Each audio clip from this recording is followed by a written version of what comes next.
Listo, pelado. Entonces,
ahí está viendo la pantalla.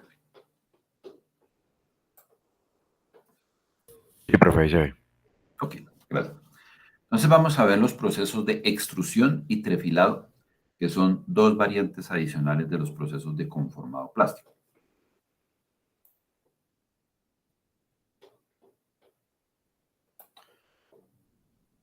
En este caso estamos viendo el proceso de extrusión que se conoce como de extrusión directa. En él, básicamente, el material es empujado contra lo que se llama un dado de extrusión, similar al dado de extrusión de polímeros o al dado de extrusión de cerámicos, para que adopte la geometría. Y si el material sale en la misma dirección de movimiento del pistón, lo llamamos extrusión directa.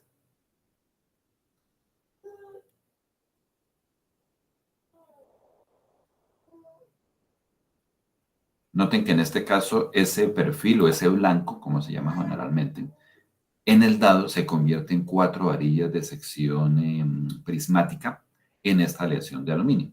En este caso estamos viendo extrusión en frío, pero en extrusión en caliente del aluminio. También está la versión de extrusión en frío.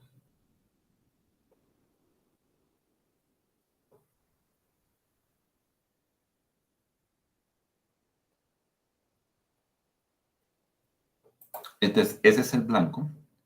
La idea del pistón es empujar el material para que él fluya dentro de la cavidad y eso no le queda otra opción al material sino salir a través del dado de extrusión que se encuentra al otro lado.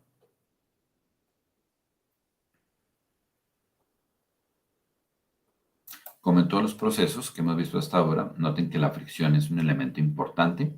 En este caso sí no nos conviene tanto. En el caso de la laminado era necesario porque la fricción es la que permite morder la lámina y traérselas a los rodillos.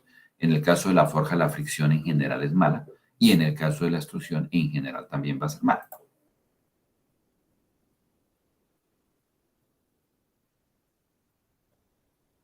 Ahí se alcanza a ver cómo el pistón tiene lubricación, en este caso lubricación sólida, para poder minimizar el proceso de fricción contra el barril.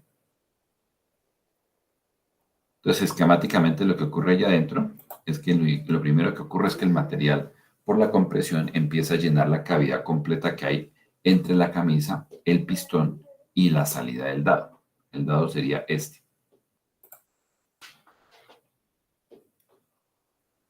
De esa manera el material entonces ahora empieza a fluir en esta dirección, adoptando la geometría que tenga el dado de extrusión.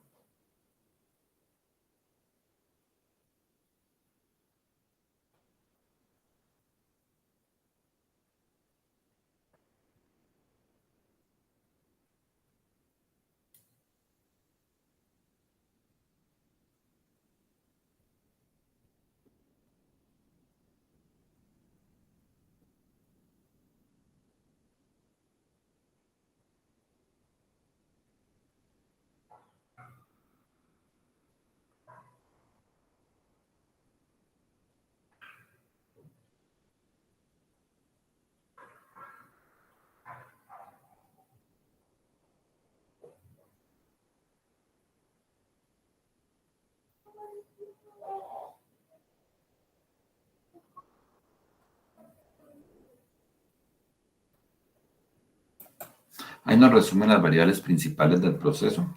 Entonces, dependiendo de qué material estamos extruyendo y su estado de dureza, que es lo que significa el temper, la dureza de los materiales metálicos, sobre todo los no ferrosos, puede lograrse bien sea por tratamiento térmico de temple y envejecimiento o bien sea por deformación plástica, o sea, por acritud. También nos interesa saber cuál es la sección transversal del material con el cual va a salir. Entre más compleja sea esa sección transversal, vamos a requerir una mayor carga en el proceso de extrusión, la longitud total del blanco que se tiene que extruir, la temperatura a la cual se hace, si es en frío o es en caliente, la velocidad del proceso de extrusión. Recuerden que esto es importante porque me genera un sigma punto, o sea, velocidad de aplicación de esfuerzo, o lo mismo un epsilon punto, velocidad de generación de la deformación, que modifica la curva de deformación, especialmente cuando estamos trabajando en caliente. Y la relación de reducción, es decir, cuál, por ejemplo, es el diámetro del blanco que tenemos acá con respecto a el espesor o tamaño final del producto extruido.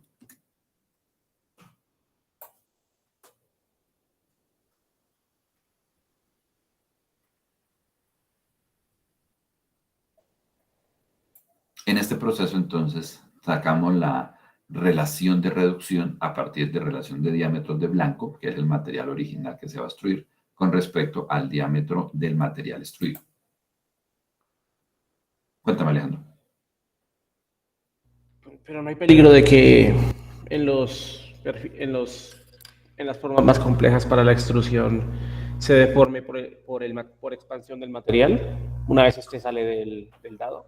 Sí, igual que en el caso de que comentábamos en polímeros, el material tiene tendencia a expandirse. Lo que pasa es que el material metálico, el coeficiente de elasticidad es mucho más alto que en el caso polimérico. Entonces, esa expansión que sí está presente no es tan marcada como en el caso de los materiales poliméricos. Si ustedes recuerdan, comentábamos allá que, y creo que en una presentación al que el Pajian no lo decía, que en el caso de destruir un perfil cuadrado de un material polimérico, la forma del dado tenía que tener como la de una especie de rombo con paredes cóncavas hacia la parte interna, para compensar precisamente la expansión fuerte que experimenta el polímero una vez sale a la extrusora.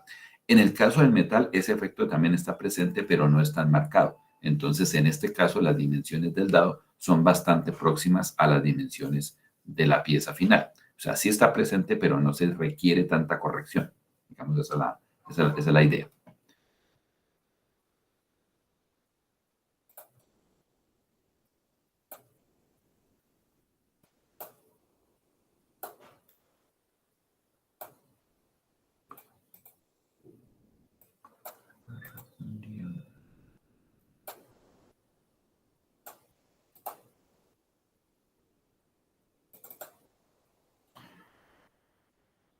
Aquí tenemos un esquema o un video o una animación de cómo se haría un proceso de tubería sin costura mediante el proceso de extrusión. Entonces aquí tenemos en la configuración de herramientas.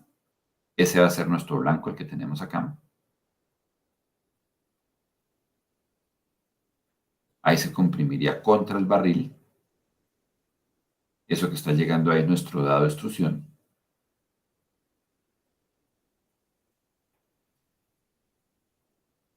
Noten que lo que inicialmente ocurre es un proceso de extrusión de la primera parte de lo que va a ser el tubo.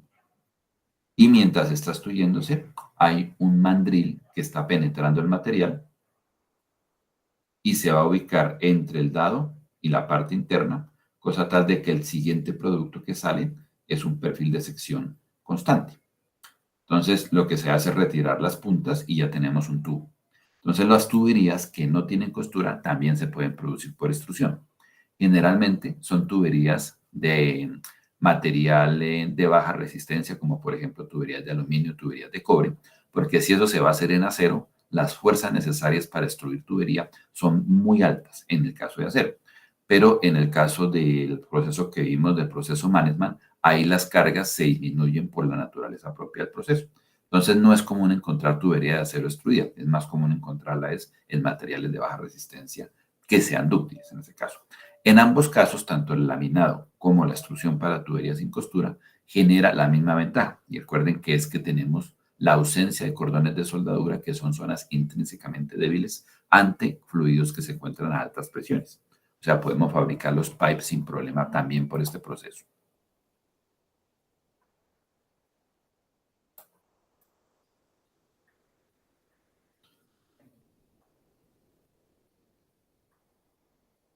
Aquí estamos viendo un proceso que se conoce como de extrusión indirecta.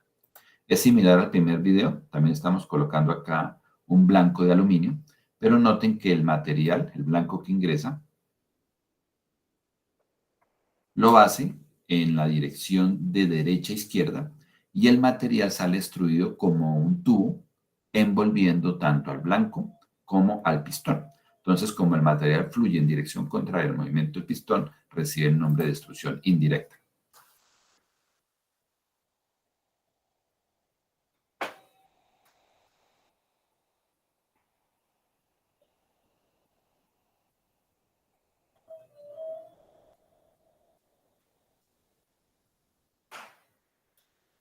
Entonces, esta pieza va a ser una pieza tubular, la cual se puede decir, si la idea es que sea un tubo, pues podemos cortar esta punta que se quedó sólida y entonces ya tendríamos la tubería completa. O esta pieza también puede convertirse posteriormente en un tanque de almacenamiento de un gas a presión, o sea, un cilindro para oxígeno, para gas natural, etcétera, por lo que tiene esa geometría, digamos, ya conformada. Entonces, ese es el tamaño del blanco. Noten pues que ahí se ve claramente que el material que se está moviendo en la dirección de movimiento del pistón se mueve lentamente. Noten que la velocidad del pistón es lenta, pero por constancia de volumen, para conservar el caudal, perdón, la velocidad de fluido en la cual sale el tubo ya destruido, pues es mayor que con la que está ingresando a la cavidad. El color blanco que tiene ese blanco, valga la redundancia, es por el lubricante que se está colocando, en este caso sólido, sobre la superficie. Entonces noten la velocidad de movimiento del pistón y compárenla con la que está de salida del producto extruido. Noten que va más rápido y eso es consecuencia de la constancia de volumen, la ley de caudal que ya hemos aplicado en los capítulos anteriores.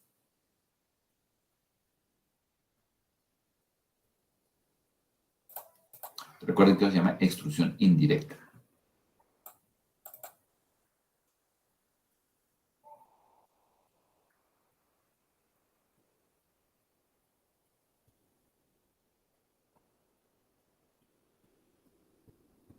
Esta es una máquina que genera extrusión parecida al video anterior, pero en blancos pequeños para generar las vainillas con las cuales se envuelven a las pilas AA o AAA. Esas son vainillas de aluminio que se obtienen por extrusión indirecta.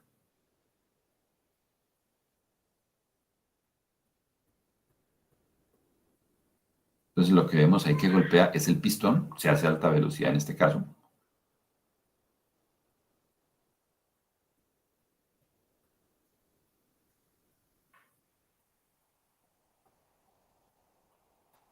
La idea de que sea un producto extruido, que no sea, por ejemplo, soldado, es básicamente la misma de las tuberías. Recuerden que dentro de una batería hay presencia de ácidos porque es un proceso de almacenamiento de energía por vía electrolítica. Entonces, esos ácidos, si encuentran, al, por ejemplo, perforarse los aislantes internos que tiene la batería y llegan hasta la camisa de aluminio y encuentran una zona soldada, muy fácilmente la van a corroer. Entonces, en esta aplicación, aunque no tenemos una presión alta, como en las tuberías pipe, la aplicación requiere una resistencia a corrosión elevada y las zonas soldadas, de nuevo, son zonas débiles ante ello. Por eso se prefiere que sea un material, en este caso, extruido o tubería continua.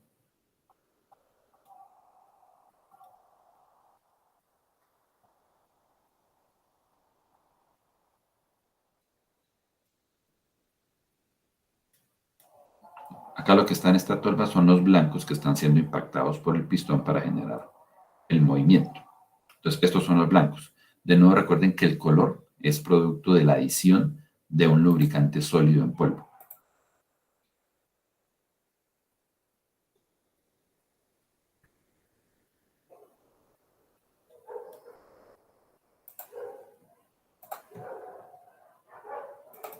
Y acá una versión de ese mismo proceso, pero a escala más grande. Noten que ahí claramente se ve que el material está en condición de frío.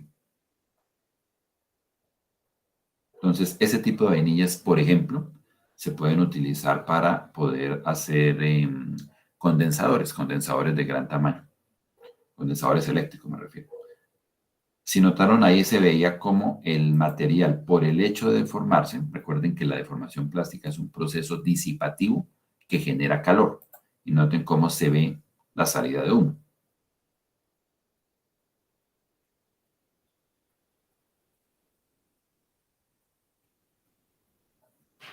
Noten cómo se está quemando parte del lubricante que se está colocando.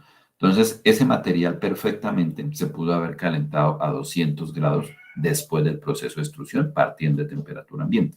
Entonces, eso nos da una idea también porque cuando veíamos procesos de forja o laminado en caliente, no veíamos que la pieza se fuera enfriando. La razón es que el proceso de formación calienta de nuevo y compensa las pérdidas de temperatura que se dan por el enfriamiento con el aire mientras estamos laminando en caliente. Y en frío, lo que va a ocurrir es que después del proceso de formación, las piezas van a aumentar la temperatura y van a quedar a una temperatura alta, típicamente 200, 300, 400 grados, producto de los procesos de deformación, especialmente así cuando son bastante severos como este.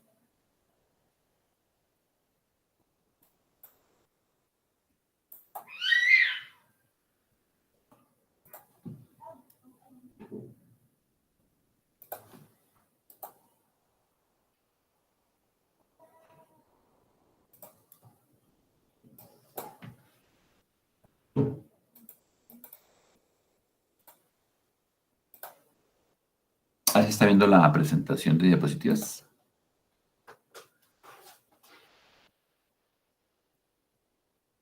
Sí, profe, ahí se ve.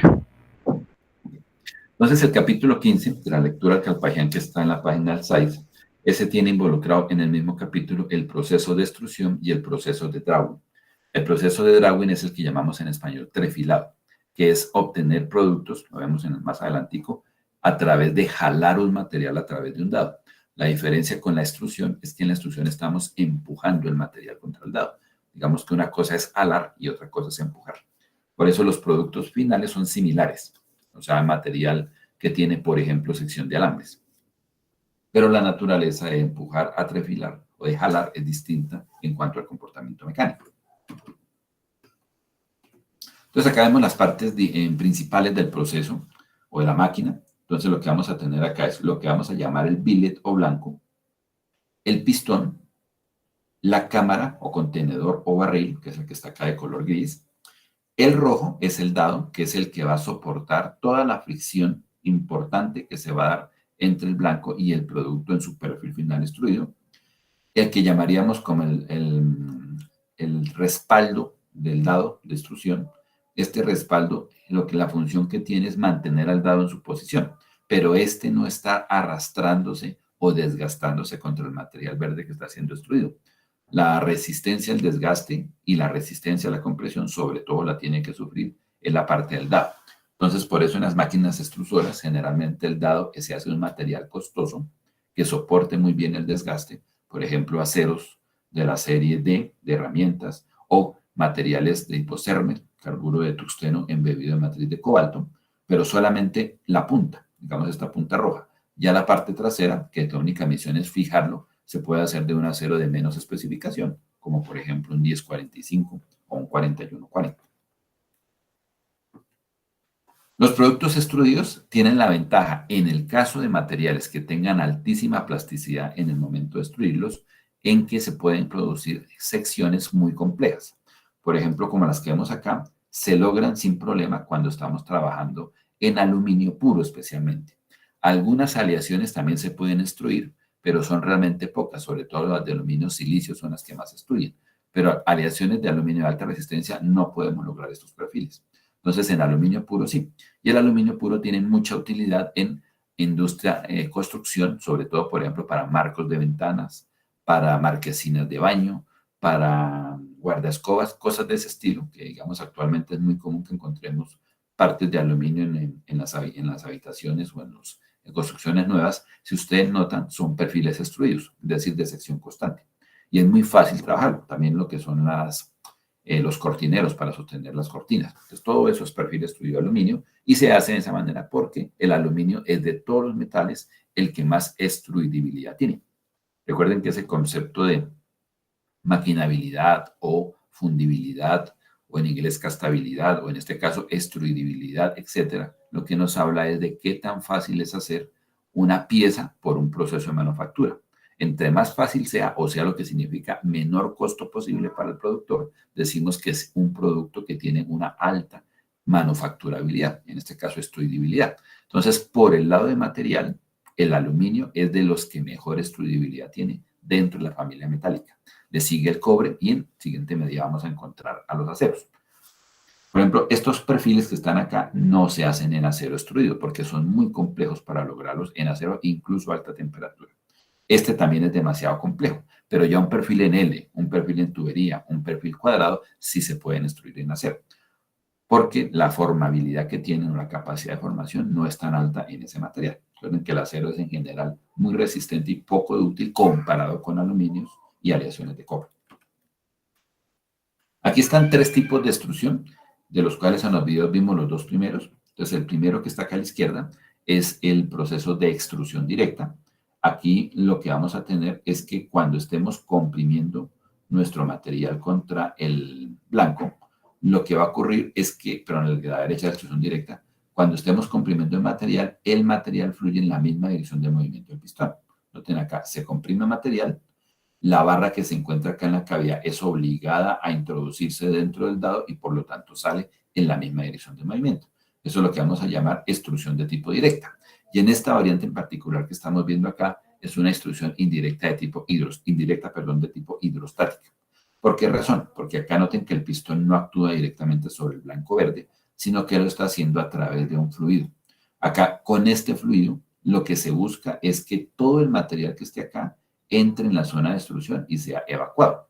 Porque si ustedes miran los casos anteriores, cuando tenemos un blanco, la última parte del blanco que está llegando al final de la carrera del pistón, esa parte no alcanza a ser evacuada por el producto extruido. Entonces nos toca, por lo tanto, generar una pérdida de material en las puntas. En cambio, en este caso, a través del componente hidrostático, yo puedo obligar a que este material que se encuentra acá y acá obligatoriamente pase por aquí y no me quede atrapado en los extremos del dado, que eso puede ocurrir en ese caso. Es decir, a lo que me refiero es a esto.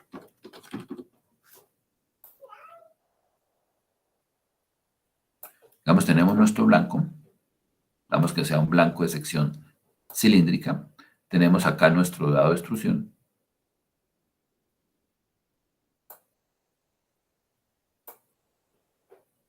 vamos a obligar al material a pasar por ahí, este va a ser nuestro barril. Profe, ¿estás compartiendo otra pantalla o...? Ah, perdón, ¿allá sé? Sí, sí, sí. Okay. Entonces, este es el blanco, este es el dado, este es el barril, y acá va a estar el pistón actuando, generando la presión.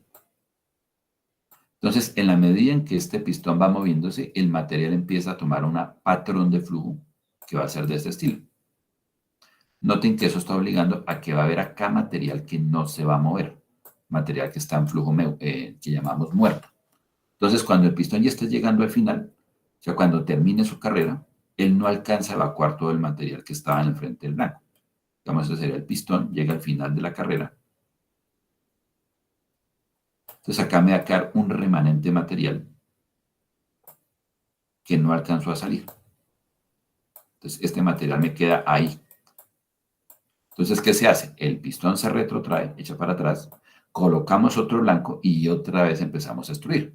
Entonces acá cuando salga el producto extruido, pues uno va a notar que hay una interfase entre lo que marcaría el fin del material primero extruido con el segundo. Y esta zona, por supuesto, es débil, entonces lo que se hace es cortar y posteriormente terminar los extremos.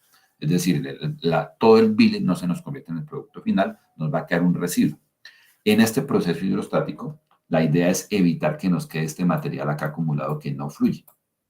Por esa razón metemos ahí dentro de esta zona el fluido, cosa tal de que la presión generada por el pistón también se transmite lateral y obliga a que el material verde fluya por todo el dado, generando que no haya desperdicio en ese caso.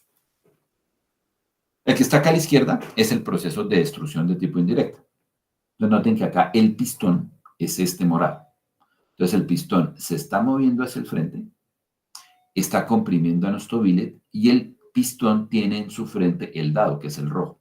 Entonces obliga el material a que solo fluya por la mitad y en dirección contraria. En el video veíamos era un caso en que se hacía extrusión indirecta de un tubo. Acá estamos extruyendo es una barra. Pero noten que el pistón morado se mueve a la derecha, mientras que el blanco se está moviendo hacia la izquierda.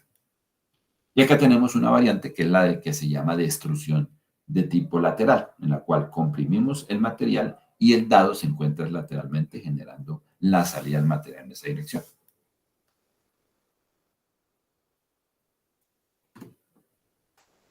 Las variables o parámetros importantes del proceso pues van a ser qué presión vamos a utilizar acá para obligar al material a pasar, el billet, qué tan grande tiene su área transversal. Generalmente los billets son de geometría cilíndrica, es lo más común.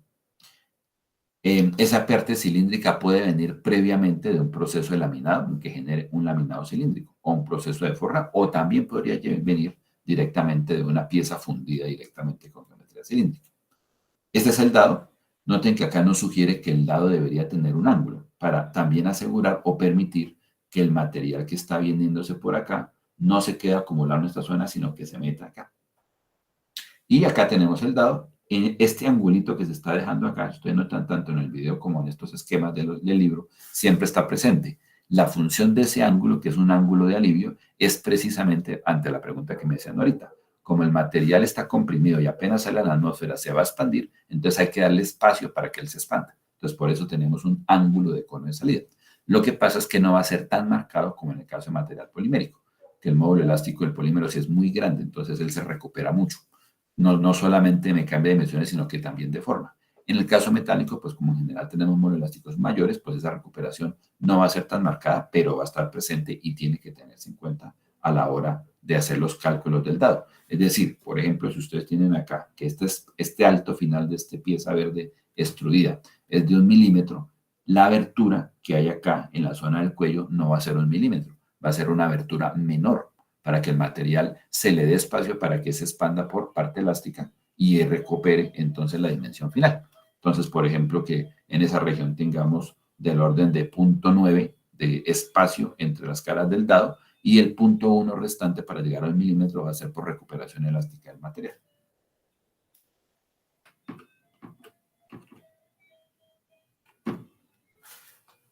De nuevo acá estamos viendo pues lo que se busca en los productos extruidos, que también es que me lo habían visto en el caso de extrusión de polímeros, y es que esto que vemos acá, este redondo, sería el diámetro del barril de la inyectora o extrusora de plásticos, o en nuestro caso es el diámetro del billet, del blanco. Entonces la idea es que cualquier producto extruido quede circunscrito o quede más pequeño que el perfil del blanco que vamos a extruir. Digamos, es la recomendación. Entonces, entre más grande sea el perfil a extruir en cuanto a sección transversal, y proporcionalmente debe ser así el blanco original desde el cual se va a construir. Aquí está un gráfico que nos permite, digamos, estimar o ver qué tan forjable, o en este caso, extruible es un material. Esta ecuacióncita sería la ecuación más utilizada de tipo empírico para estimar la fuerza de extrusión. Noten que acá en este caso tenemos que la fuerza va a ser igual al área original de nuestro billet multiplicado por K, que va a ser una medida de la resistencia del material, y el logaritmo natural de la relación de áreas, es decir, acá tenemos deformación real. El A sub 0 va a ser el área del billet y el A sub F va a ser el área final del producto extruido. En el primer video que vimos ahorita, noten que ahí salían 4 barras independientes. Entonces, en ese caso, nuestra área final sería la suma de las 4 áreas, porque pasamos de un área inicial de un billet de diámetro grande a 4 perfiles extruidos simultáneamente. Entonces, este A sub sería la suma de los 4. Entonces, el K, como esto es fuerza, acá tenemos área, y esta cosa es adimensional, este logaritmo. Recuerden que los exponenciales y los logaritmos no tienen dimensiones. Entonces, este A sub 0 tiene que tener unidades de área, y para que me dé fuerza acá, el K tiene que tener unidades de esfuerzo. O sea, no es una constante, realmente es una resistencia de material, que la llaman acá la constante de extrusión, y tiene unidades, por lo tanto, de esfuerzo. Entonces, noten acá que de todos los materiales que vemos aquí, el material más extruible, porque me va a salir más barato hacerlo, menor fuerza nos va a pedir, y es más maleable de todos, es este, el aluminio 1100, que es el aluminio. Esta designación significa que es aluminio comercialmente puro, es decir, del 99, 98, 99% de pureza. En siguiente nivel encontramos al cobre puro, pero me pide más temperatura y también me pide más carga. Noten que en promedio me estaría pidiendo el doble de carga que me pediría el aluminio puro. Brass, recuerden que es el latón, y la aleación de latón corresponde a cobre con zinc. En este caso el 70-30, que es el latón más maleable de todos, ese nos da una resistencia promedio que está al orden de 40, o sea, un poquito más que la del cobre, y nos pide temperaturas ligeramente más bajas en promedio que el cobre, pero nos está pidiendo más carga. Por acá están, recuerden, los aceros. Aquí tenemos las aleaciones de molibdeno. Entonces, podemos ver que en general los aceros son de difícil extruidibilidad. Difícil en el sentido de que me va a salir caro porque tengo que calentar más, o sea, más plata metida en hornos y tengo que meter más fuerza, por lo tanto, más plata en prensa.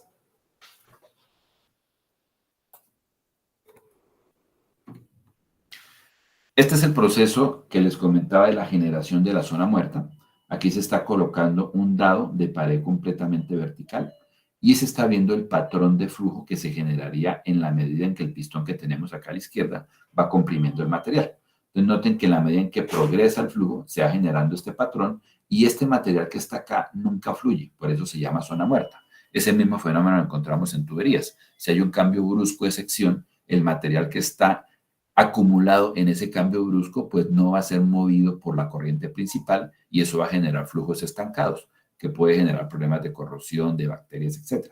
Entonces, en ese caso, siempre es mejor tener una transición suave. O sea, esto nos está sugiriendo que lo mejor sería tener un dado que tenga un ángulo de inclinación a la entrada. Es básicamente lo que nos está sugiriendo que hagamos acá. Las temperaturas a la cual extruimos, en el caso de que hagamos extrusión en caliente, van a ser, por ejemplo, para el plomo, de 200 a 250 grados centígrados. En el caso de aluminio y sus aleaciones, de 375 en adelante. Por eso en los videos no veíamos una clara diferencia entre extruir en frío y extruir en caliente. En algunos videos estaban extruyendo en frío y en otro en caliente, pero veíamos la pieza igual de blanca. Eso se debe a que el color de las piezas solamente pasa a rojo o amarillo o naranja cuando estemos por encima de 700 grados. Entonces, en estos materiales noten que estamos lejos de esa temperatura, o sea que jamás los vamos a ver con color. Entonces, son peligrosos esos procesos, sobre todo en visitas industriales, porque no falta el estudiante que la ve blanca, la pieza metálica, y ve, le mete la mano y se pega su quemonazo. Entonces, están calientes cuando están trabajando en caliente. Ya de 650 en adelante, las piezas sí ya empiezan a tomar un color y ya le alertan a uno que hay una temperatura muy alta. Entonces, el cobre se extruye en caliente entre 650 y 975. Los aceros, noten acá de nuevo, volvemos a la misma temperatura típica de los 1200. Y aleaciones refractarias, como por ejemplo la de tungsteno, en el rango de 975 a 2200. Es decir, son las mismas temperaturas de forja, las mismas temperaturas de laminado si se hacen en caliente. Aquí están algunas configuraciones que tenemos de los dados de extrusión. En este caso, pues se puede ver el flujo de material va de arriba hacia abajo. El que se encuentra arriba sería un dado en el cual no tenemos ángulo de entrada. Noten que la pared es completamente perpendicular al movimiento del material. Y en este caso, que es el caso B, acá sí tenemos un dado que tiene ángulo de entrada y en este caso tendría 60 grados de inclinación con la pieza. Noten que acá nos comentan, nos lo recomiendan el primero para el caso de los materiales no ferrosos y el segundo para el caso de materiales ferrosos. Entonces, ¿por qué en el caso de materiales no ferrosos no colocan el ángulo que acá nos sugería este patrón de flujo que debería uno colocar? O sea, ese ángulo de 120 sale de esto. Esta inclinación que genera el material natural para dividir el material de zona muerta del que está fluyendo está próximo a sus valores. Entonces, por eso lo ideal diría uno en principio, pues siempre hagamos dados que tengan ese ángulo de entrada. Pero noten que acá nos dice que no lo aconseja hacer en aceros, pero no es necesario en el caso de aleaciones no ferrosas. Y no ferrosas concretamente hace referencia a estos materiales, es decir, al bronce, perdón, al latón, al cobre y al aluminio. ¿Por qué no lo aconseja? Pues porque el acero tiene mayor resistencia, o sea, tiene mayor K de constante y tiene también mayor temperatura de destruibilidad. Entonces, en este caso necesitamos menos carga y entonces podemos obviar la presencia del ángulo de inclinación y más bien dejamos que el material genere su propio ángulo de inclinación dentro del dado. Ahorita que pasemos a la presentación del DITER vamos a ver en qué consiste eso. Aquí está la configuración de algunos dados para generar diferentes perfiles. Noten, por ejemplo, que acá se está destruyendo o se destruyen simultáneamente 3 perfiles a partir de un blanco. Aquí 4, que era lo que veíamos específicamente en el video, y acá uno solo. En este caso vemos un perfil que es complejo. Digamos, este tipo de perfiles son muy comunes, por ejemplo, en cortinería o en bastidores para máquina, que se hacen a partir de materiales basados en aluminio, que son los que mejor formabilidad tienen por este proceso. De nuevo, como vimos en el caso de los diseños anteriores de fundición, de extrusión, de inyección de plásticos, acá las reglas de diseño siguen siendo las mismas, que es evitar esquinas agudas, evitar cambios de sección severos, por ejemplo, esta zona es muy gruesa comparada con esta, evitar esquinas, porque las esquinas son zonas de concentración de masa con respecto a los materiales que están al borde. Entonces, este perfil, si lo diseña así el diseñador mecánico, que así es que le cumple con esfuerzos, el de manufactura le va a pedir que lo transformen en esto, porque esto va a generar muchas defectologías a la hora de hacer el producto. Entonces, el diseñador mecánico tiene que cambiar su forma geométrica, cumpliendo los requerimientos de la función, pero de tal manera que favorezca la manufacturabilidad. Recuerden que eso significa diseñar pensando en la manufactura o diseño para manufactura. Entonces, cuando el diseñador tiene que cambiar sus criterios técnicos para modificar un diseño, decimos que es un diseño para algo. Entonces, si ustedes tienen que modificar un diseño para contaminar menos, para tener menos impacto al ambiente, eso decimos que es un diseño para el medio ambiente. Entonces, ese para es para buscar un acondicionamiento que modifica digamos, las entradas al proceso de diseño y por lo tanto nos va a modificar la salida, que en nuestro caso típicamente es una especificación de forma de un producto, al igual que el material con el cual está hecho y su tratamiento térmico. Aquí ejemplos de extrusión en frío, que fueron las que vimos básicamente en el video. Tenemos la versión de una extrusión directa y acá tenemos la versión de una extrusión indirecta. Aquí vemos el caso de las bujías de encendido de los vehículos a gasolina. En un video anterior vimos que esos tienen una capa cerámica. Esa capa cerámica, que es de porcelana, se hacen por polimetalurgia y de tipo isostática. Y la parte metálica, la que va a ser colocada para enroscarse dentro del motor, esa noten que es hecha por un proceso de extrusión en frío. Y esa extrusión en frío, ¿qué me genera? Acá está atacado un corte que se ha hecho sobre una de esas vainillas. Noten cómo el patrón de flujo se nota. Noten que todos los concentradores de esfuerzo, por ejemplo, este de acá, se cumple la regla que habíamos comentado. Y es que el material fluye contorneándola y en esa dirección de las líneas es que se maximiza la resistencia. Y como en todos los concentradores que tenemos ahí, hay máximo esfuerzo, pues estamos colocando líneas de flujo que sean apropiadas para contrarrestarlo.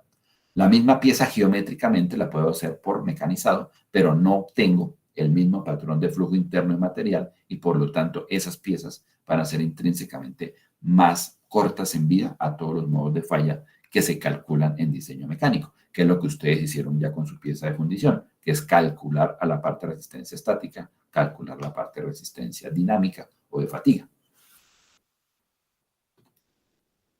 Acá tenemos lo que vemos también en el video de formación de extrusiones, en este caso por impacto, pero acá noten que uno puede utilizar, o sea, mejor más bien, lo que vemos en el video de las vainillas, y es que veíamos un blanco redondo que era impactado con un pistón y el impacto lo que genera es esto. Noten que acá no hay un cilindro que envuelva completamente a la pieza extruida. Simplemente acá con lo que tiene el dado, que es esta forma, ya el hecho de penetrar el pistón hace que el flujo siempre se mantenga en esa dirección, sin que requiramos que la parte gris llegue hasta arriba. Entonces, otros ejemplos de extrusión por impacto. Si se nos va la mano en cuanto a que hagamos demasiado grande el proceso de extrusión, o sea que saltemos de diámetros muy grandes a piezas muy pequeñas para el material, entonces donde mayor esfuerzo se va a generar es en el interior de la pieza. Entonces noten que acá vemos defecticos precisamente en piezas extruidas que tienen morfología tipo tornillo, en donde se ve que se genera un desprendimiento de material y ese desprendimiento se da precisamente a lo largo de la línea de flujo. Como tienen esta forma de boomerang o de V, entonces se le llama marcas de sargento o marcas de chevron. Y entonces se van a presentar si tenemos que los saltos de diámetro son exageradamente altos o si, por ejemplo, el material está demasiado duro o a muy baja temperatura para poder hacer ese proceso de extrusión. Es el principal defecto de los productos que son extruidos.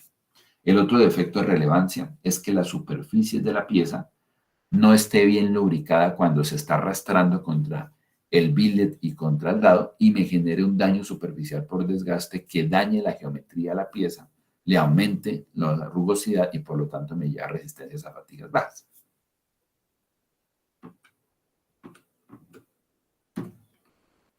Aquí vemos algunos ejemplos de prensas que utilizan para extrusión. Pues veamos en los videos pues solamente la cabeza que estaba extruyendo, pero acá se ve ya la magnitud del tamaño de la zona hidráulica que está moviendo el sistema. Acá se requieren fuerzas gigantes, entonces el sistema que mejor puede generarlas son los sistemas hidráulicos. Los sistemas eléctricos pueden hacerlo sí, pero el problema es que para generar cargas muy altas se requieren corrientes muy altas. Y corrientes muy altas implican calentamiento de los conductores y eso en últimas va degradando la vida de los motores. Entonces, en general, los motores eléctricos son adecuados para trabajar entregando su potencia a velocidades altas y más bien entregando torques bajos.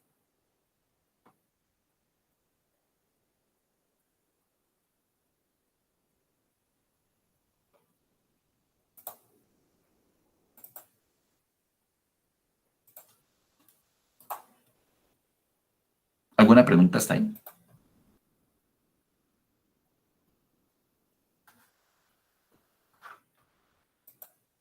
No, no, señor. Ok. Ahora veamos la teoría más profunda del libro de ITER sobre este proceso.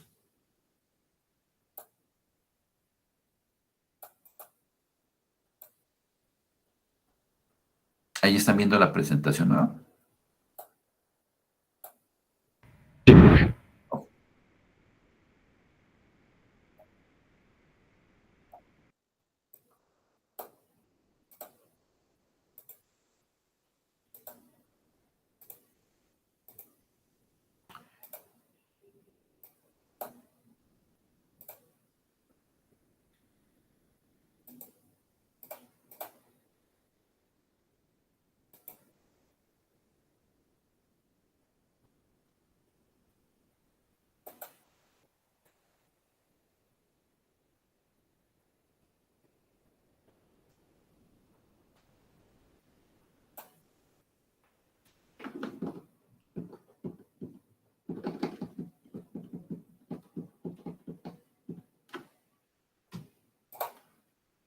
Ahora sí.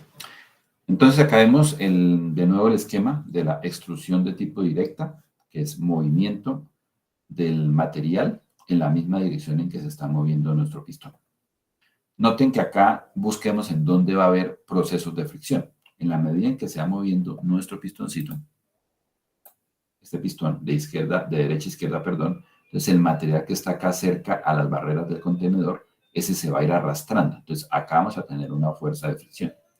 Igualmente, acá el material que pasa directamente en la zona del dado también se arrastra contra el dado y acá tenemos otra fuente de fricción. Acá está el proceso de extrusión indirecta, movimiento del pistón en la dirección contraria al movimiento del blanco. En este caso, ¿qué vamos a encontrar? Que el billet con respecto al contenedor no se está moviendo. Noten que acá el material que está acá está quieto comparado con el contenedor, por lo tanto, aquí no hay fuerza de fricción y la fricción solamente queda contenida en este caso. Entonces, esa es la ventaja de este proceso de extrusión indirecta, cuando el material sale por dentro del pistón, que tenemos una disminución de las fuerzas de fricción y por lo tanto una mejor eficiencia en el proceso. Si en la extrusión indirecta el material no sale por dentro, sino sale por fuera, ahí sí vamos a tener una gran cantidad de fricción contra el contenedor. Aquí está la extrusión de tipo lateral. Entonces uno podría pensar, bueno, ¿y para qué me sirve a mí extruir lateralmente? Ese tipo de máquinas sobre todo se usan para hacer extrusión de capas sobre normalmente conductores. Entonces, por ejemplo, acá tenemos un cable de acero que está siendo recubierto por plomo que está siendo extruido alrededor de él. O piensen ustedes que tienen un cable de cobre y quieren hacer un encauchetado de material elastomérico sobre él. Entonces ahí extruyen en ese caso polímero de normalmente tipo vertical o lateral y están acá sacando el material que sería el alambre de cobre o el alambre de aluminio o el alambre de acero, que es un cable mecánico, y alrededor de él se extruye la chaqueta. Si van a tener 2 o 3 capas de chaquetas, pues más adelante va a haber otro dado de extrusión que extruye lateralmente sobre él la siguiente capa.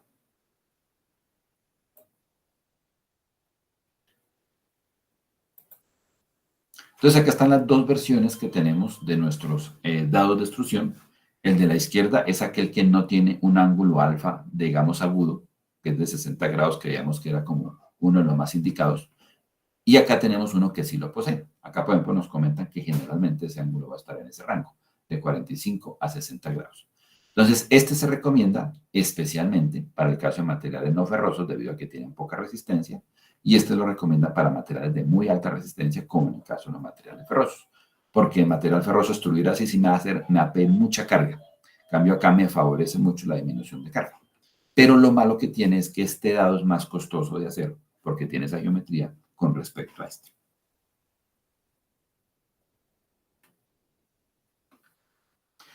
Una desventaja que tiene este dado de ángulo de entrada de cono es que obviamente voy a tener una mayor cantidad de área de arrastre de material contra el dado, por lo tanto mayores pérdidas por fricción.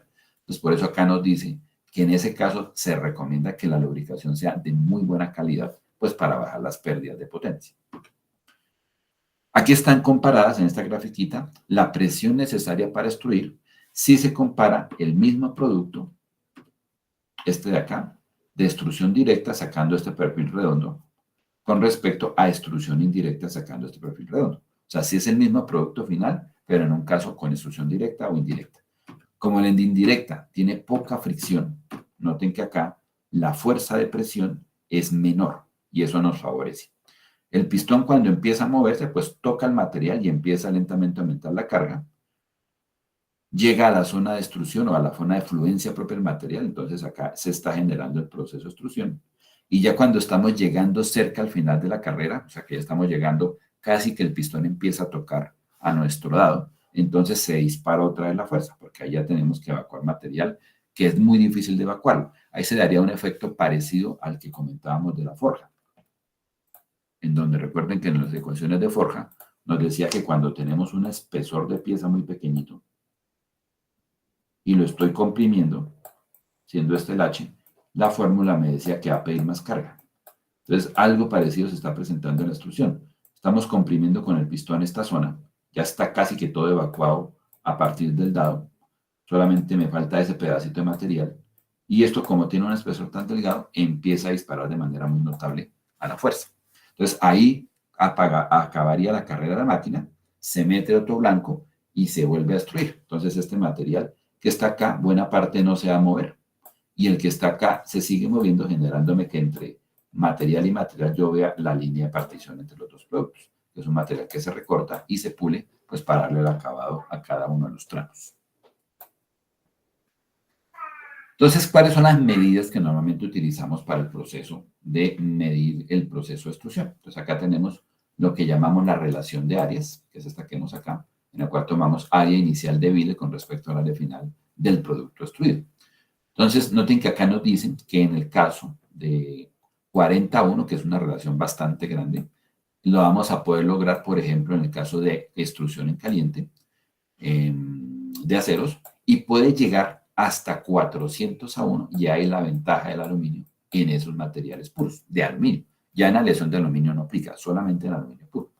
Entonces, pasar de 40 a 400 estamos aumentando por 10 la formabilidad o la capacidad de extruir. Y eso explica por qué razón el aluminio es el material que más se extruye en producto metálico. Otra forma de medir esta severidad de la deformación es a partir de la relación R, que esa la definiríamos como 1 menos el área final con respecto al área inicial. Y por lo tanto, obviamente, entre esos dos tiene que haber una relación, que es la que estamos viendo acá, que nos dice que el R sería igual a 1 sobre 1 menos R. La ecuación que nos permite estimar el valor de la carga que vamos a utilizar, noten que es esta que tenemos acá, es exactamente la misma que nos sugiere Kalpagyan. Es una ecuación de naturaleza empírica. Entonces, sacamos el logaritmo de la deformación verdadera, medido a partir de las áreas. Recuerden que esto lo podemos hacer siempre y cuando tengamos constancia de volumen. por allá en las primeras lecturas de esta parte de deformación plástica, ahí ustedes notarán que dice que esto, uno puede decir que esto es igual al logaritmo de longitudes, igual al logaritmo de áreas, es cuando hay esa constancia, si no, no se puede hacer. Acá tenemos la área inicial del billet, porque la carga se la vamos a aplicar es al billet, no directamente al material en estado final. Y acá el K, que es la que nos mide la cantidad de resistencia que tiene el material, que esa la sacaríamos, por ejemplo, en la gráfica que está en el libro de Calpagian. El proceso de extrusión de aceros, entonces, será en el rango de los 1100 a 1200. Normalmente para ese tipo de productos vamos a tener unas presiones necesarias que van de 800 a 1200 megapascales. Noten que son bastante grandes. Y los tooling, o sea, los dados, van a estar precalentados alrededor de los 350 grados. Y esa temperatura se van a mantener la mayor parte del tiempo. No tanto porque tengamos resistencias eléctricas calentando los dados, sino porque cuando el material empieza a ser extruido de manera continua, la fricción propia que genera el material naturalmente genera esas temperaturas en el dado. Aquí está un esquema parecido al que está en el Calpagian, en donde podemos ver los patrones de flujo. Y lo importante acá es notar cómo se forma esta zonita, que es la que llamaríamos zona de flujo muerto. Si tuviéramos un dado que tiene paredes completamente perpendiculares a nuestra pieza. O sea, en este caso, el ángulo alfa que tenemos acá es de 90 grados.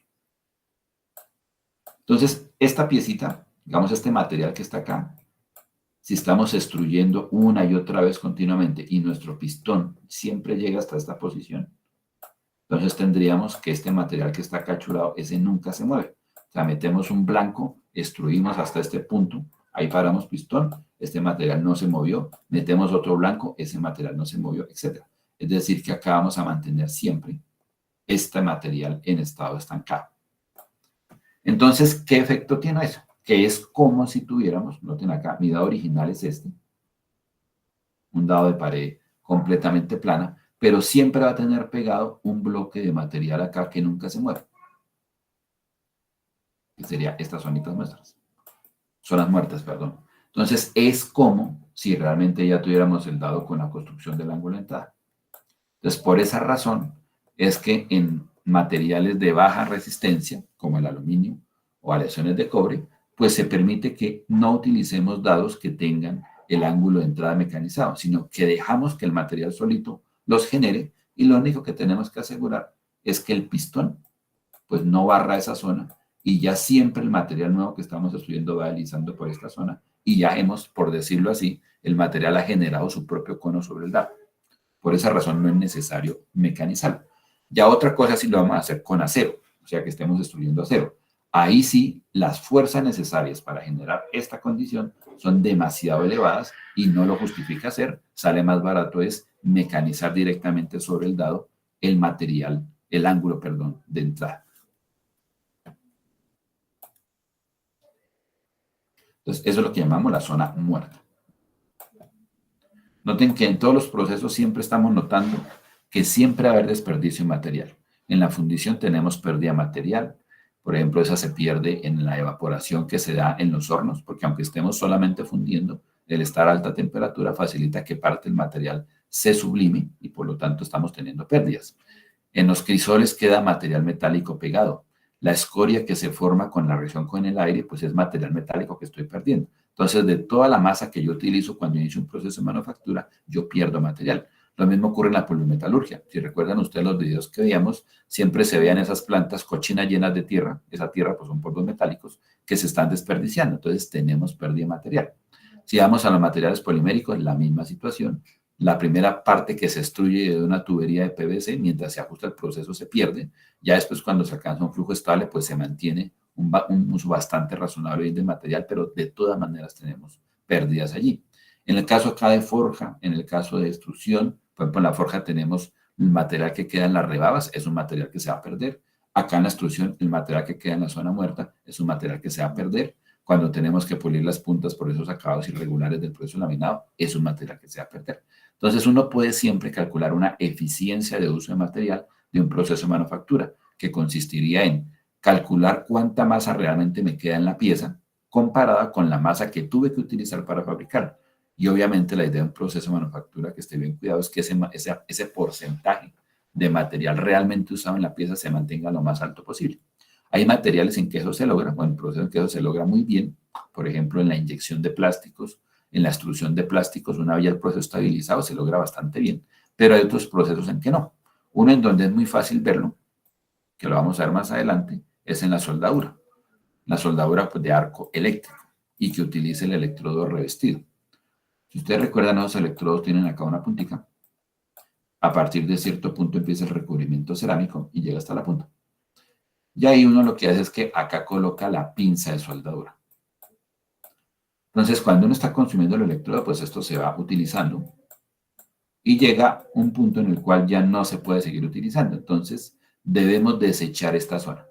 Y noten que ahí abajo se ve que esa varilla de acero, si es acero lo que estamos soldando, estamos desperdiciando el orden del 20% de la varilla completa. Es un proceso que es altamente ineficiente en el uso del material. Entonces, siempre vamos a tener pérdidas.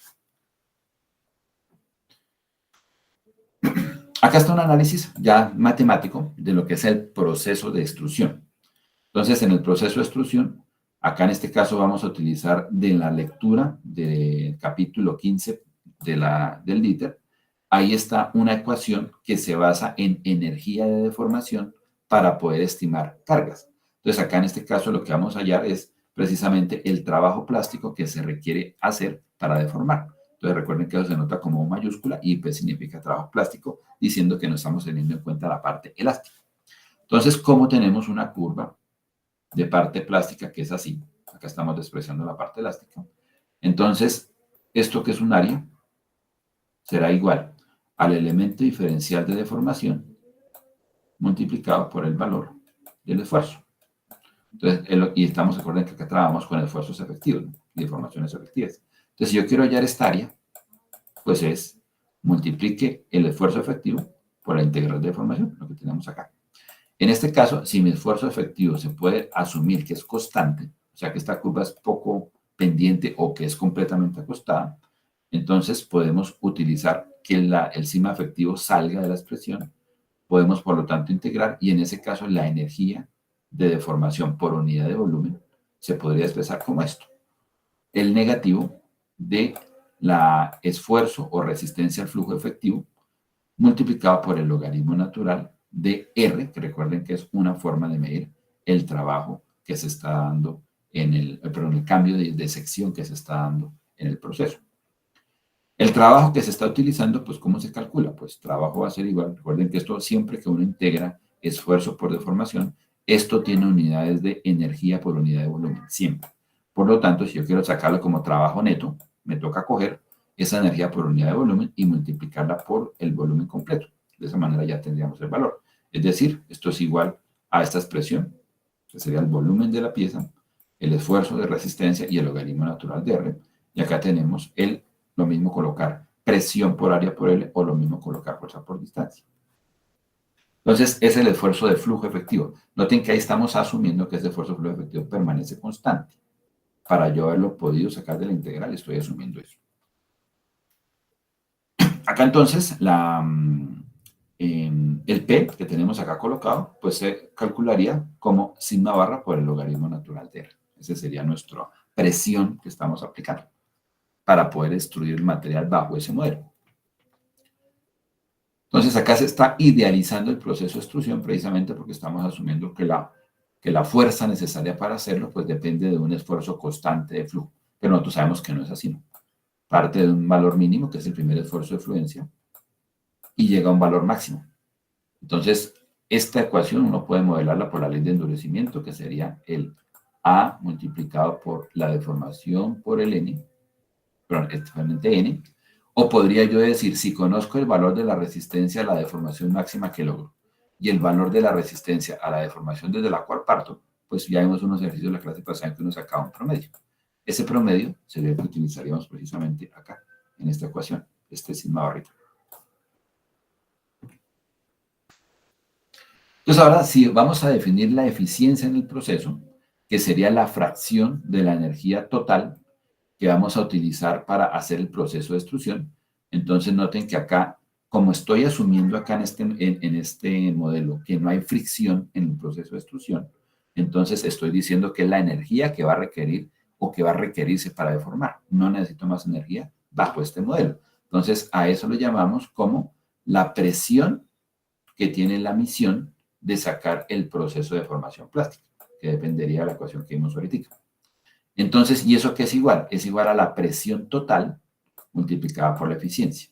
Entonces, ¿la eficiencia qué es? Recuerden que es, en el punto de vista energético, energía que estamos utilizando en lo que nos interesa en la máquina sobre la energía total consumida.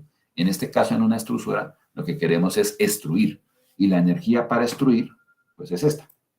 Esta es la energía para extruir. Y a partir de eso, deducimos que la presión para extruir tiene esta expresión. Entonces, por lo tanto, si hay una eficiencia en el proceso, cojo esa presión y la divido por la eficiencia y eso me va a dar el P sub E, que es la que estamos utilizando, que es la presión realmente para extruir. Entonces, yo puedo relacionar la presión necesaria para extruir con una presión total aplicada al sistema. Entonces, este investigador de Pierre mostró que la fuerza de extrusión es la suma de dos componentes a su vez. La fuerza que se genera en la zona del dado y la fuerza que se genera en la interacción que se da entre el billet y el contenedor. Lo que les comentaba, digamos, sobre el video, por ejemplo, la extrusión directa. Tenemos acá nuestro dado de extrusión, que tiene la forma que vamos a extruir. Acá tenemos nuestro billet y acá tenemos nuestro pistón.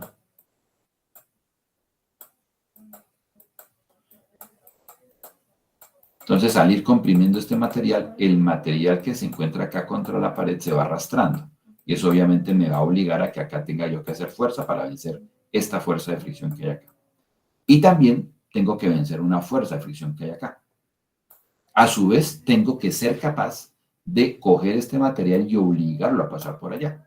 Entonces, noten que tengo tres componentes. Una componente, la presión, se va a ir en vencer las fuerzas de fricción del blanco contra el contenedor.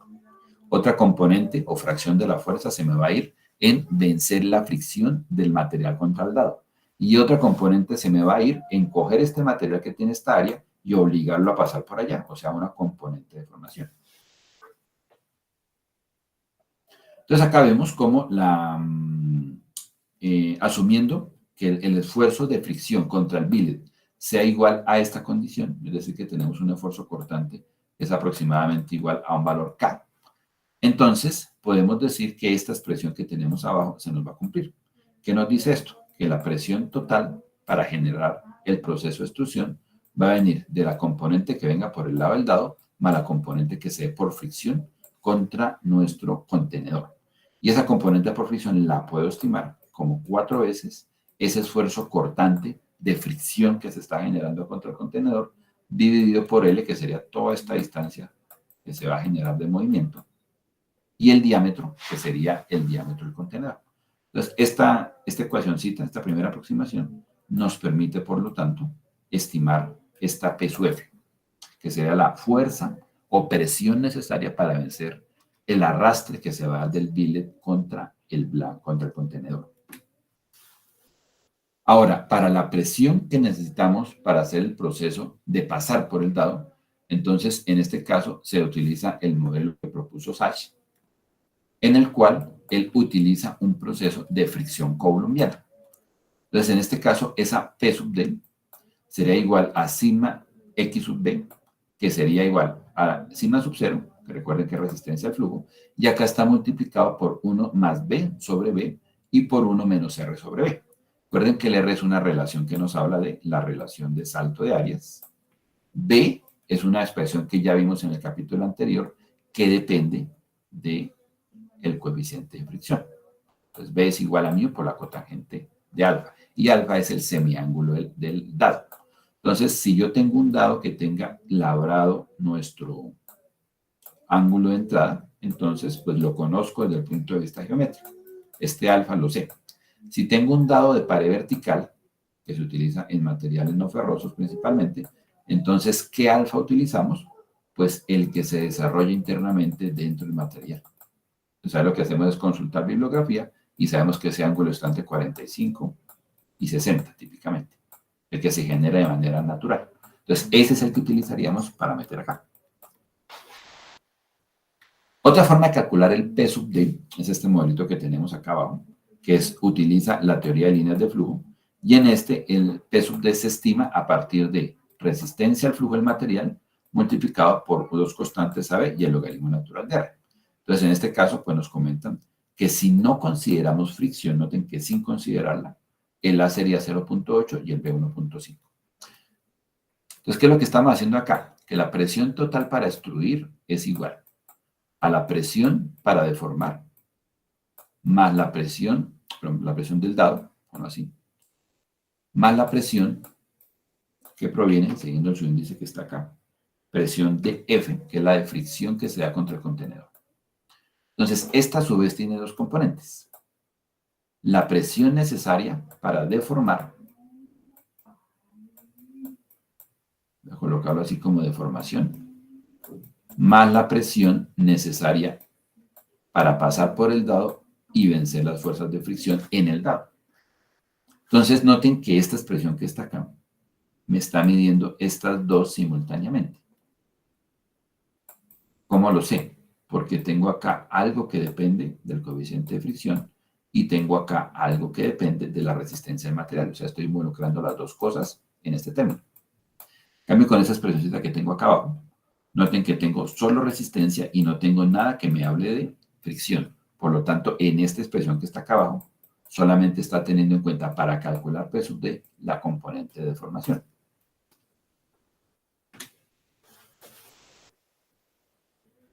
Coulomb propuso otra ecuación que es adecuada para aplicarse en los casos en que tengamos precisamente esos dados que son de tipo recto. Noten que acá en este caso él propone esta expresión. De nuevo, acá esta sí, a diferencia de la anterior, sí tiene presencia de estimación del aporte de la fricción, pero no lo tiene, perdón, porque solamente tenemos el logaritmo del radio o de la relación de diámetros y la resistencia. No aparece la condición de fricción por ningún lado. Avi Sur, que fue una persona muy famosa en la parte de los 60 y 70 y 80 de la parte de investigación en procesos de deformación plástica, él propuso una de las ecuaciones más completas para poder estimar ese P sub D, que es la que tenemos acá abajo.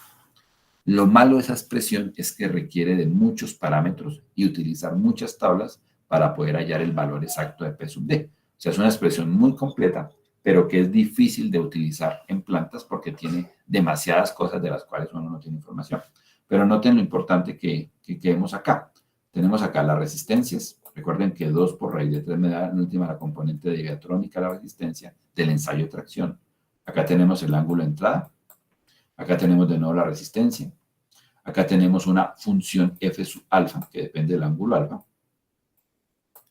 Acá tenemos una constante M, que es el factor de fricción, o sea que nos involucra dentro de ella el efecto friccional, el logaritmo de saltos de radios y acá efectos de longitudes. Esta es una expresión bastante completa que da mejor aproximación al resultado que las anteriores. Pero, por ejemplo, esta función no se encuentra fácilmente para toda la geometría de los elementos, pero es la que mejor modela el proceso de extrusión en caso metálico. Y otra expresión que aparece acá, que es de Pierre, nos permite calcular este P sub D.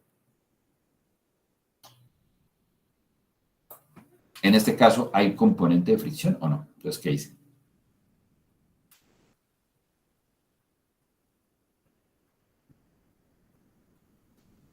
Yo creo que sí, profe. ¿En dónde estaría metido? En el M, ¿no? Exactamente, en el M. Entonces, en este caso sí se está involucrando. Entonces, de nuevo, repito para que nos quede claro. Tenemos aquí que en nuestro billet, voy a dejar solamente el billet que está acá fluyendo a través del dado. Entonces, aquí va a haber una fuerza de fricción contra el contenedor. Aquí contra el dado, que es el que está acá, también va a haber una fuerza de fricción. Pero además nos toca coger este material y deformarlo para que pase por acá. Entonces, ahí hay una fuerza de deformación. Entonces, son 3 componentes de fuerza, que en estas ecuaciones nos las están modelando a partir de la suma de estos 2 componentes. En el P sub D se mete fricción de la pieza contra el dado y también se mete la parte de deformación. y en el P sub F se mete solamente la fricción que se está dando contra el contenedor.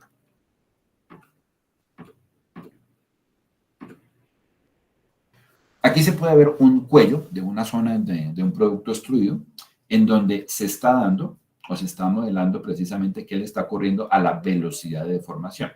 Entonces lo que nos dicen acá es que tenemos un pistón que se está moviendo a una velocidad, acá nos la dan, de 210 milímetros por segundo. ¿Esa velocidad ustedes creen que es de tipo impacto o es una velocidad estática?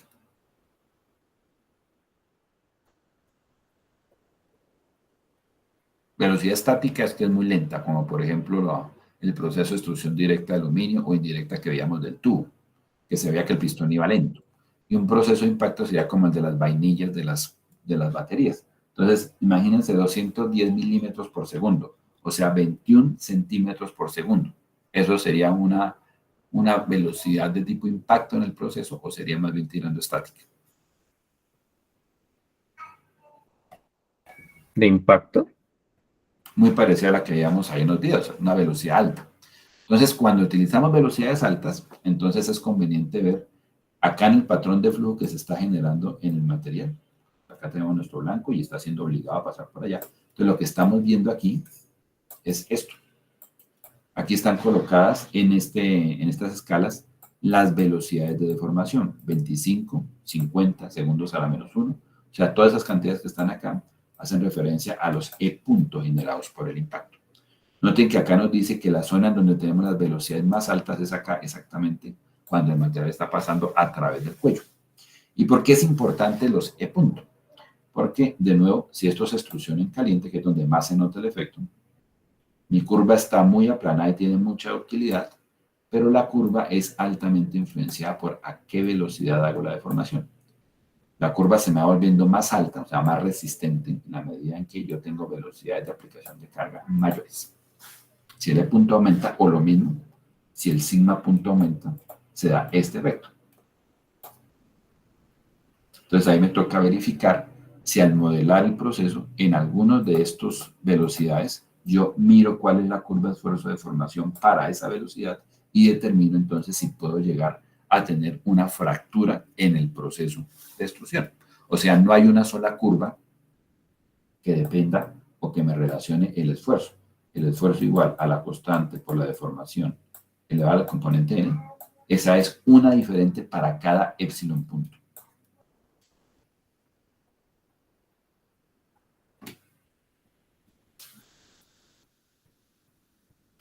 Aquí vemos pues relaciones que nos permiten estimar las velocidades de deformación, pues a partir de los parámetros que conocemos, que serían, por ejemplo, la velocidad a la cual se está moviendo nuestro pistón. Entonces, nuestro pistón, acá tenemos la velocidad, sería el V minúscula.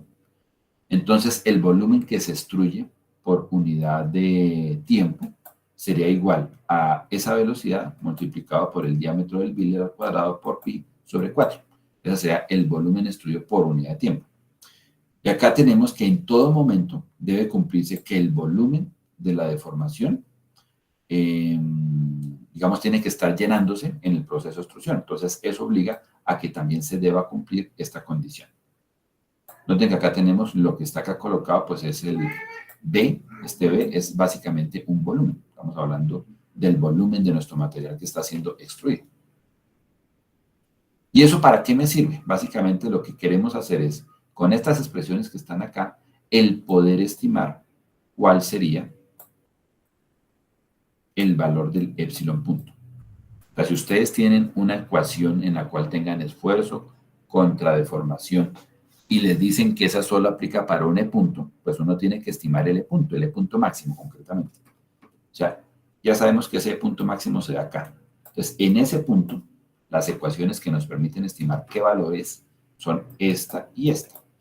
Para este caso, la aplicamos cuando tengamos un semiángulo de 45 grados. Y en general, para cualquier semiángulo, utilizamos esta ecuación.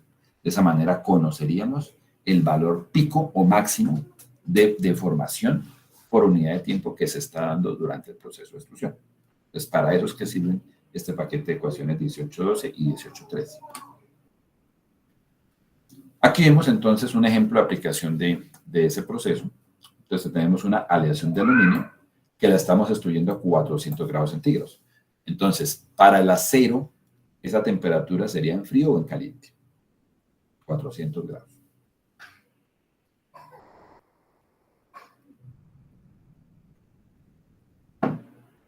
En frío, profe. Sería en frío, pero para el aluminio esa temperatura de trabajo en caliente. Entonces acá noten que me están dando que la resistencia al flujo del material es esta. Y noten lo que me están diciendo. Para poder modelar el efecto que tiene la velocidad de aplicación de carga sobre las curvas, no me la dan la expresión como una constante por épsilon, sino me la dan por épsilon punto. Entonces, si me la dan así, ya me están permitiendo tener en la misma ecuación diferentes modelos que van a ser dependientes del E punto para poder hallar esfuerzo contra deformaciones. Entonces, en este caso, pues obviamente tengo que hallar la deformación, su velocidad. Entonces me dicen que estamos partiendo de un blanco que tiene un 150 milímetros de diámetro y que va a generar un producto extruido también redondo de 50 milímetros de diámetro. El esfuerzo de flujo, en este caso, va a estar dado por esta expresión para esa temperatura de trabajo.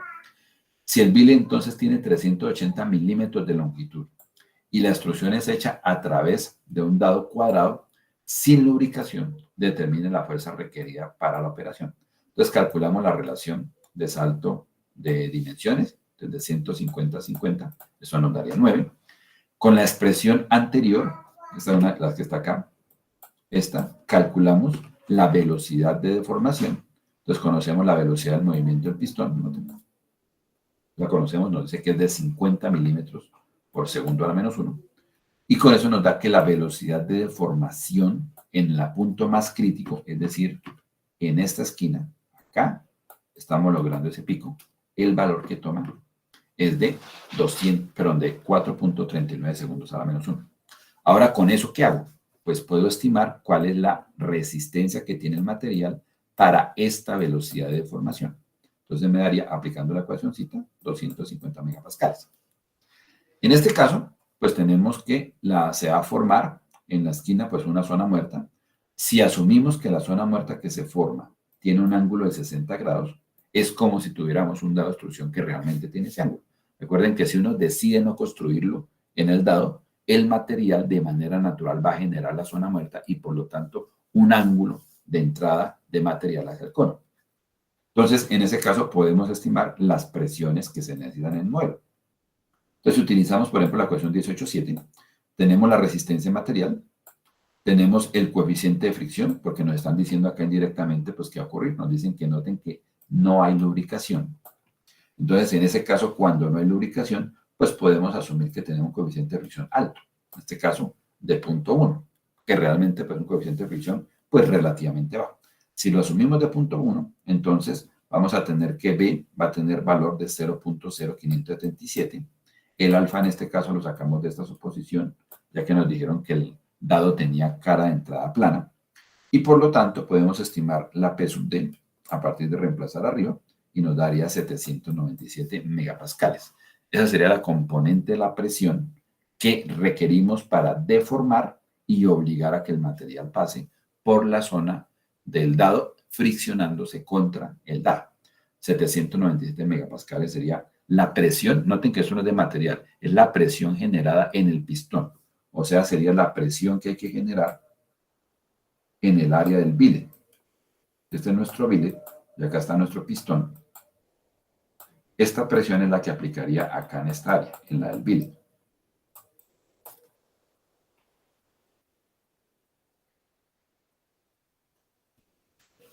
La máxima presión debido a lo que puede darse con la fricción del contenedor, ahí es donde utilizamos precisamente la longitud. Entonces noten que en ese caso requerimos la longitud de 380.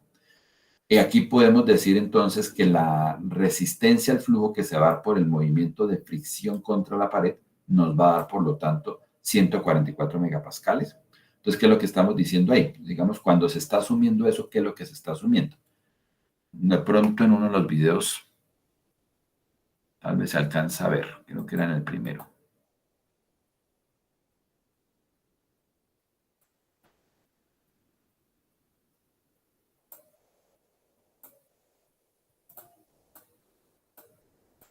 Este se ve. Noten que acá tenemos como una virutica de material que es de aluminio y esa está ubicada sobre la pared del contenedor. ¿Sí la ven ahí? Entonces, ¿eso qué nos está sugiriendo? Que en el contenedor, cuando el material está siendo obligado a moverse con él, digamos, voy a colocar el pistón. Entonces, aquí, por adhesión, en el contenedor, se me va a quedar pegada una capita de aluminio. Muy delgadita y queda pegada por adhesión. Entonces, lo que se está moviendo acá es el mismo aluminio que está friccionándose contra el aluminio. O sea, estoy cizallando una pequeña capa de material de aluminio que está adherida a la superficie metálica. Entonces, cuando nos dicen que ese tau sui es aproximadamente igual a K, para el caso de que tengamos queramos contemplar la fricción que se está dando en el contenedor, pero lo que nos están diciendo es que asuma que hay una capa, que el bile se le va a quedar a usted pegado al contenedor y para obligar a moverlo, lo que le toca es cizallar la capa de aluminio contra aluminio. O sea, es como si estuviéramos hallando la resistencia al corte del material, que recuerden que esa se halla como sigma sub 0 por raíz de 3, que es nuestro valor de K, lo que utilizamos allá en el criterio de Mises, que en este caso es de 144 megapascales. Ahora con eso pues podemos estimar la presión total de extrusión. Ya tenemos este valor de 3.797 que es el anterior, le sumamos este que es el debido a ese componente de fricción que sea contra el contenedor y eso nos daría en total 2.259 megapascales. Si conocemos el área del bile, pues es la misma área en general del pistón, entonces por lo tanto la carga total que debe tener nuestra prensa sería de 39.9 meganewton. Noten que este ejercicio pues es muy completo porque arranca de información básica y llegamos a lo que a nosotros como ingenieros mecánicos o mecatrónicos de proceso nos va a interesar, y es dimensione la máquina que se necesita para poder extruir un perfil que tiene estas características, parte de 150 y va a llegar a 50, y que por necesidades de producción necesitamos que se esté moviendo el pistón a 50 milímetros por segundo, es decir, que aseguremos un mínimo volumen de producción esperado. Ya tenemos acá la carga, tenemos acá la velocidad, por lo tanto, ¿qué podemos sacar de la máquina? De la prensa. ¿La potencia? Entonces ya podemos seleccionar completamente nuestro sistema de extrusión. Aquí está el esquema de la extrusión de tubería que la veíamos en el caso de los videos. Como les comentaba, pues la tubería se puede extruir en aceros, perdón, en aleaciones de baja resistencia por extrusión, pero en materiales de alta resistencia como el acero, la tubería sin costura se hace más bien por el proceso Mannesmann o de laminado de tuberías. Aquí vemos el caso de lo que veíamos en el primer video, que es un blanco que se traduce en 4 perfiles. La idea es que dentro del dado vamos a tener que un solo canal se reparte en 4 ramales, que son los que finalmente van a generar la salida de las 4 o más secciones diferenciadas que tenemos.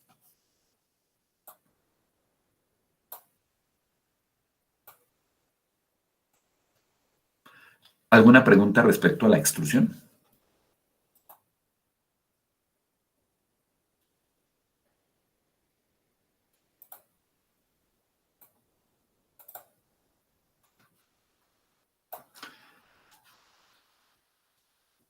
Entonces ahora veamos la teoría correspondiente a el proceso de trefilado, que es el proceso hermano de este proceso de extrusión, pero cambia acá la lógica y es que tenemos un pistón en la extrusión que comprime el material y lo obliga a salirse por el agujero que trae el dado de extrusión.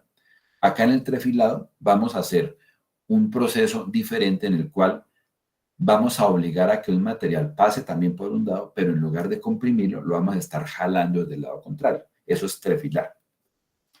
Entonces acá estamos viendo un proceso de trefilado de alambre.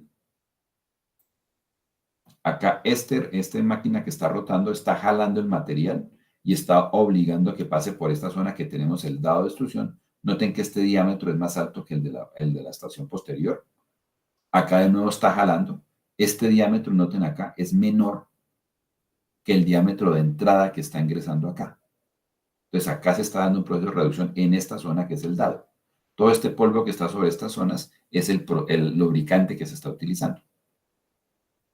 Acá de nuevo, más grueso el alambre porque estamos haciendo el recorrido por la máquina de atrás hacia adelante. Entonces acá, el alambre grueso pasa por el dado y pasa a un diámetro menor. Y todo esto parte de un alambrón que previamente ha sido obtenido por un proceso de laminado en caliente. Generalmente, esta es la chispa del alambrón, esta que vemos acá. Uno le compra a la siderúrgica una chispa de alambrón, por ejemplo, de 5 milímetros de diámetro, que viene laminada en caliente, y el proceso de trefilado que llevarlo, por ejemplo, de 5 milímetros a 1 milímetro, lo hacemos mediante varias estaciones de trefilado que son las que estamos viendo ahí.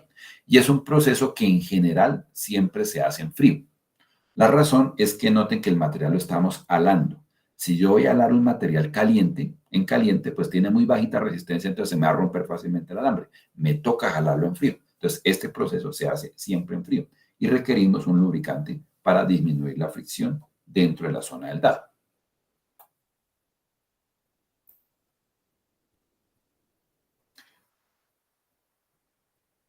Aquí vemos una máquina para trefilar también, pero ya de piezas grandes, en este caso para tuberías.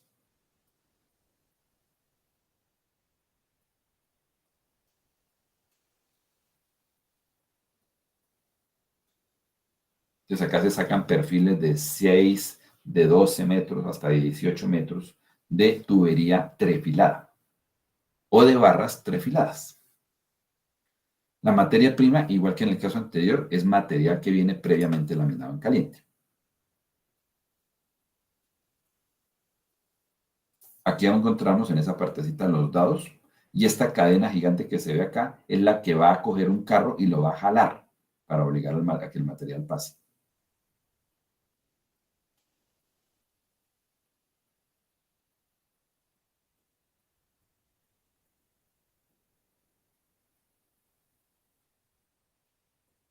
Aquí sobre esta zona tenemos los dados, que serían esos que están colocados en las partes brillantes metálicas. Y noten que en este caso se lubrican con un fluido basado en agua. Lo podemos hacer porque estamos trefilando en frío. Ese es el carro que es movido por las cadenas.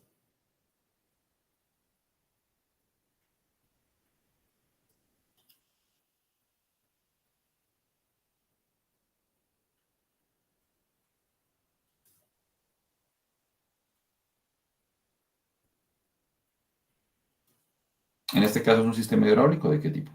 El que está accionando la cadena.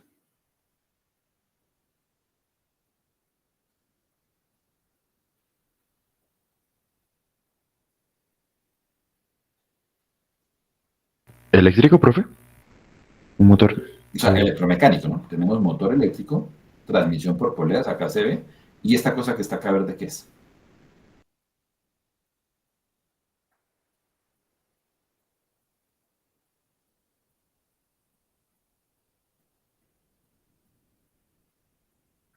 Eso es un reductor de engranajes, esto que vemos acá.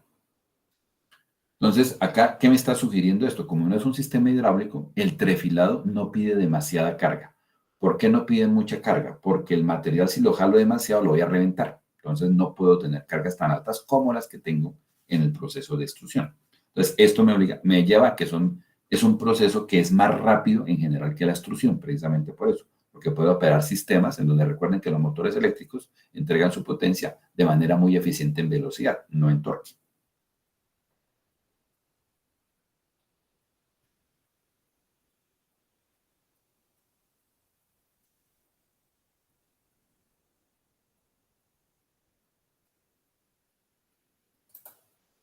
Entonces acá, lo primero que se hace en el proceso, estas las varillas que se van a trefilar, es que toca pasarlas a través del dado. Y el dado tiene un diámetro menor que la varilla en la parte de entrada. Entonces lo primero que hay que hacer es que toca enhebrar la pieza que se va a trefilar dentro del dado. Y para eso normalmente se mecanizan las puntas, igual que como cuando uno va a enhebrar un hilo en una aguja, pues toca meterla a través del agujero, pues acá toca hacer lo mismo.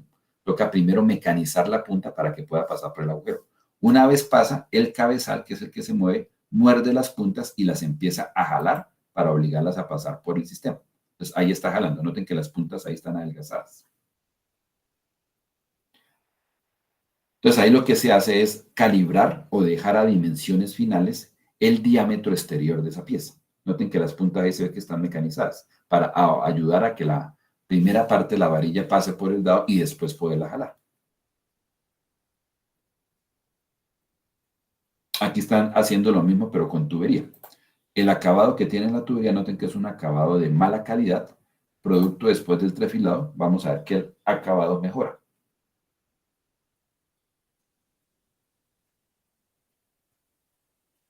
Ahí ya prensa y empieza a alar.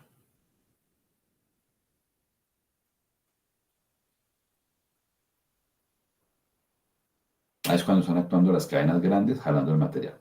Entonces, eso normalmente, cuando es para reducir secciones de alambres, pues estamos básicamente generando cambio dimensional. Por ejemplo, en alambres de acero, alambres de cobre, alambres de aluminio para conductores, para cables mecánicos, para cables de ascensores. Pero en otros casos este proceso se utiliza es para dar dimensiones finales. Venimos de un proceso, por ejemplo, de laminado en caliente, que sabemos que en caliente nos van a generar en general una alta incertidumbre en valores de dimensiones físicas y de rugosidad. Entonces el último paso de manufactura es lo paso por trefilado, con lo cual calibro o logro las dimensiones finales. Entonces es una aplicación de este proceso.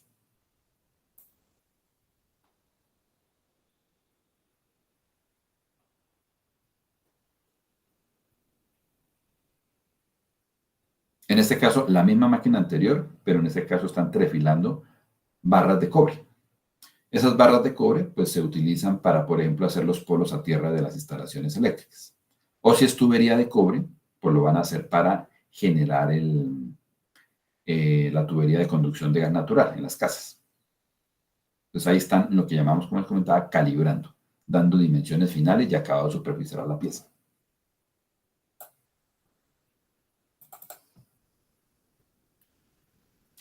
Acá vemos una planta que hace refilado en frío en acero, también para tuberías.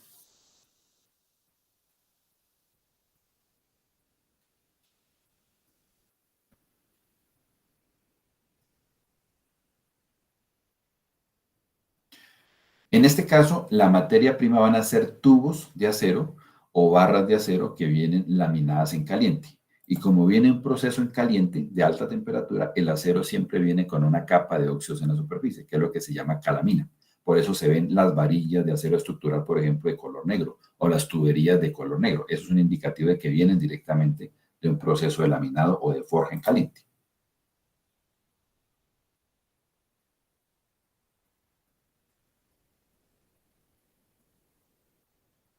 Entonces, ese material con esa capita negra no es conveniente que uno lo vaya a trefilar de una vez, porque eso es un material cerámico adherido a la superficie.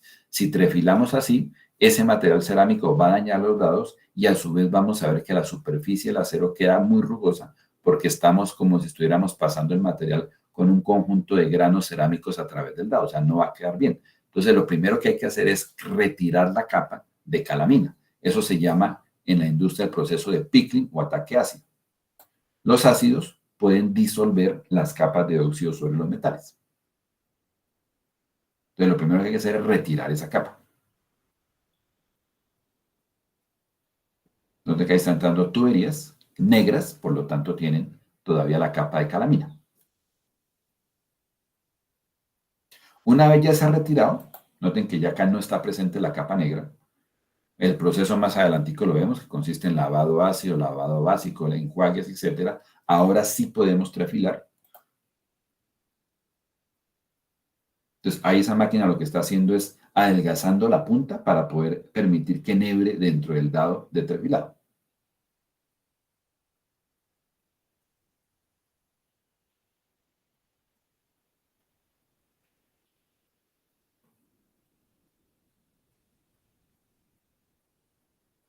Entonces, esa punta ya puede pasar a través del dado y se puede agarrar desde el otro lado del dado por el carro que hemos visto en las máquinas anteriores. Y ahora sí el carro empieza a obligar jalando al material a que pase. Y noten cómo ya se logra un diámetro homogéneo final del producto. Por eso también lo llamamos calibrado. Acá va a haber desperdicio de material, claro que sí, vamos a perder las puntas que fueron enhebradas, toca retirarlas después del tubo. Entonces endereza el material y además de eso le da dimensiones estables. Y al final pues se hace un proceso de recocido, si es necesario para retirar esfuerzos residuales que consideremos anormalmente altos. Entonces en eso consiste el proceso de trefilar. Veamos rápidamente cuál es la diferencia en el esquema con la extrusión. Noten que la diferencia fundamental es que tenemos un dado similar, pero en lugar de empujar, vamos a alar. Esa es la principal característica del trefilado. Y al alar, pues obviamente se ve que la parte débil del proceso es que yo puedo reventar el alambre acá, o el tubo, o la barra. Entonces, esta fuerza no puede ser demasiado elevada. Y por esto mismo no puedo trabajar en caliente, porque yo en caliente le bajo tanto la resistencia a esto, que esta fuerza va a ser muy bajita. Entonces, debo necesariamente hacer este proceso en frío. Podemos trefilar también tubería. En ese caso vamos a alar el tubo y vamos a colocar un mandril en la parte interna para calibrar o darle dimensiones finales al diámetro interior.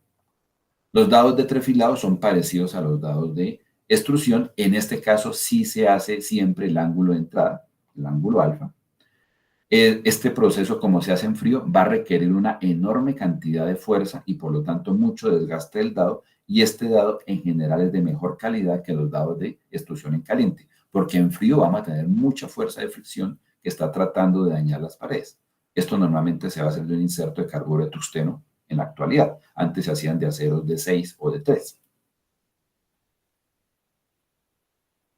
Aquí vemos un proceso de enderezamiento de barras, que ya lo hemos visto anteriormente, que puede utilizarse previo al paso o a los pasos de trefilado. Aquí se ve el carrito, la reducción que se está dando dentro del dado, y acá la zona en que es prensada la punta que previamente tenemos que enhebrar. Esta es la máquina que vemos en el primer video para trefilar alambre. Es una estación de trefilado en el cual partimos de una chipa de alambrón, por ejemplo de 5 milímetros de diámetro, y en pasos sucesivos vamos llegando hasta el diámetro final. Esos pasos se requieren porque, de nuevo, la limitante es esa fuerza que está jalando. Si yo trato de pasar de 5 milímetros de 1 a 1 milímetro, voy a requerir tanta carga que lo que voy a hacer es reventar el alambre. Entonces me toca hacerlo en varias estaciones. ¿Alguna pregunta del proceso de extrusión y estas generalidades del trefilado?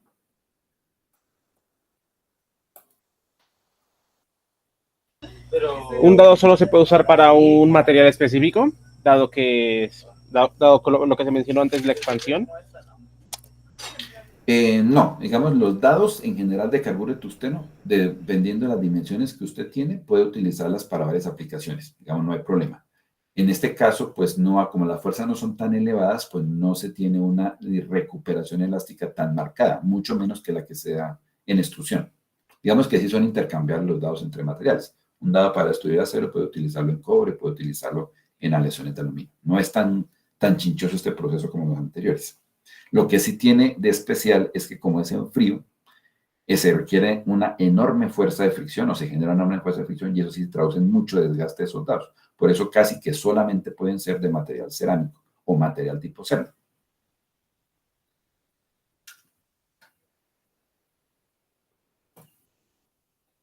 ¿Alguna otra pregunta?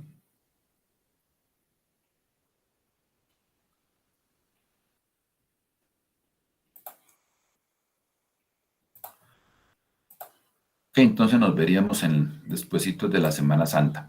Recuerden que el quiz no lo hay el viernes que viene, sino hasta el siguiente viernes. Cuéntame, Carlos.